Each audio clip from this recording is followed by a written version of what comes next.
From hacks and attacks that target and exfiltrate critical sensitive data to ransomware that will shut down your company. Get ready for a wild and fun ride in 2018 for Tech Republic and ZDNet. My name is Dan Patterson, and we're speaking today with Kyle Wilhoit. He is a senior security researcher at DomainTools to discuss a few of the predictions for 2018 cyber attacks. Kyle, thanks a lot for your time today. I wonder if we could start with some of the broad trends that are emerging. In what way will artificial intelligence affect the security space in 2018? Yeah, so I think the artificial intelligence space is growing not just in information security, but also in all areas of computing as well. And I think primarily from computer security perspective, the reason that it's becoming leveraged and it's becoming so important and popular is because the job market for information security is hard to fill, right? Meaning there's a lot of specialty jobs that are really required and really a lot of organizations are seeking to fill. And artificial intelligence can help fill that gap because that human resource, that human element isn't really there right now. The job market doesn't have the trained workforce to be able to properly fill those positions. And I think artificial intelligence is going to help kind of fill some of that gap and help fill some of that human resource lack of expertise realistically. And I think some of that processing is going to help out in filling those spots. On the flip side, will AI aid threat actors as well? So I don't think right now, at least in 2018, I don't view that as something that's going to happen. And I say that because the technology, while it is brand new and it is becoming rapidly developed and it's moving along very fast, I don't think that attackers will have the command of how artificial intelligence works to be able to leverage that in 2018. And additionally, I don't think that they're going to have the technical expertise yet to be able to actually leverage any kind of artificial intelligence in attacks in 2018.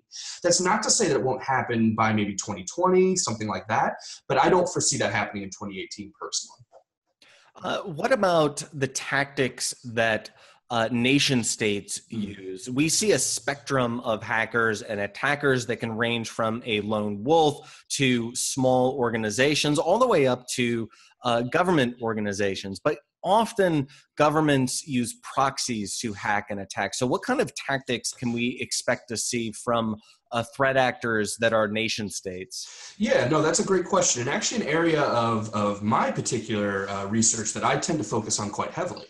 I would say a lot in what I expect to see in 2018 is kind of a few things. First of all, I do foresee nation states leveraging cybersecurity and tool exfiltration, et cetera, on a much broader scale. And I think that that's primarily because of the low cost of entry. And I say that because realistically, a nation state attacker can go out and use off-the-shelf tools that they might find on underground forums, or maybe they find them just literally on GitHub, open source tools.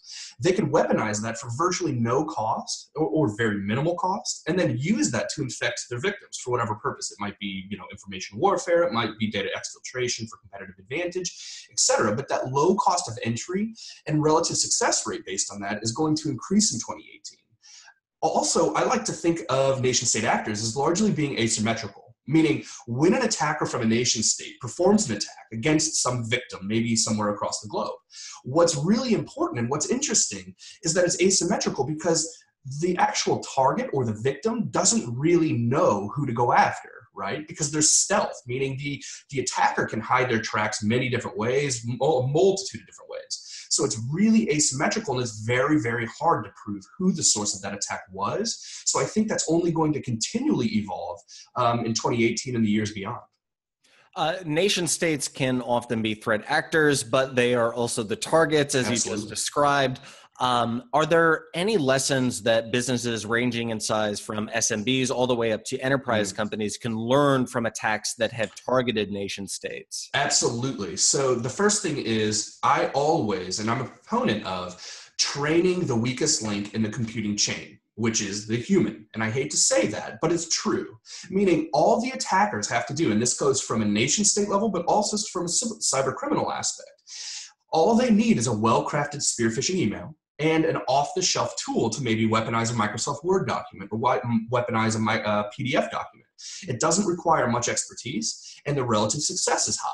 So I think realistically, organizations really need to pay attention to that human element. And that means training those individuals and training everyone across the organization to recognize what is a spear phishing email, what they look like, how to protect against them, how to ensure that you don't click on these things and ultimately become compromised. So I think ultimately it comes down to the organizations training their employees and their workforce properly on how to identify these things.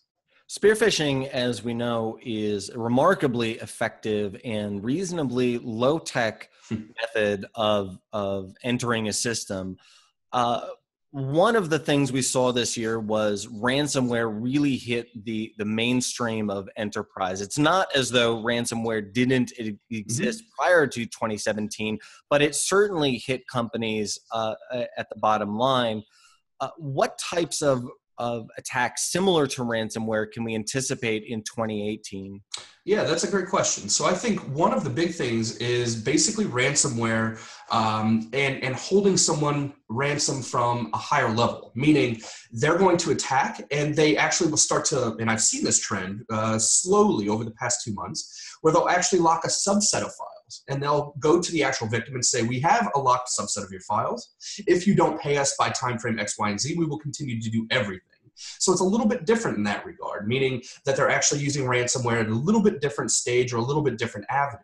Additionally, I think some nation states are actually going to employ ransomware to some degree on their victims. And I say that because I think they're using that to clean up their tracks. It's a very quick and easy way to basically do forensic cleanup of your actions once you're in an environment. So a nation state may compromise a network or an environment, and then they might, at the end of their exfiltration, maybe they've already exfiltrated the data, at that point they might deploy ransomware, and I've seen this recently, to clean their tracks, to ultimately very quickly be able to forensically clean their environment. So I think those are going to be two different ways that in 2018 we're going to actually start to see a modification of ransomware. And I think, again, that's partially because of the low cost of entry. And there's a lot of ransomware builders out there on the underground, meaning an individual with some pocket money, 50, 60 US dollars, can easily go out and purchase a ransomware builder, build their own custom malware, and then distribute it to their victim set very, very easily. Kyle Wilhoit is a senior researcher, security researcher at DomainTools. Kyle, I wonder if you could leave us with a few lessons companies can learn from the hacks and attacks that occurred in 2017 for preventing themselves from experiencing similar attacks and keeping not just the company, but the employees safe going into 2018. Absolutely. So realistically, from a 2017 perspective, some of my primary recommendations are, first of all, shutting off any services on any external facing infrastructure, anything that's on the internet. Shut off services you're not using, because as we've seen with Eternal Blue and some of the ransomware attacks earlier in 2017, all these malware, some of these worms are just looking for exposed services on the internet. So shut down services on the internet. Second of all, make sure that you're getting vulnerability assessments done on your environment, both externally and internally. And I say that because you have to understand what the attackers are going to try to compromise. And then third, try to stand up some sort of proactive threat intelligence in your organization, trying to understand what the data is in your organization and how to properly vet and understand, are there attackers moving in your environment? Those are realistically three very high level and quick recommendations to hopefully help secure organizations.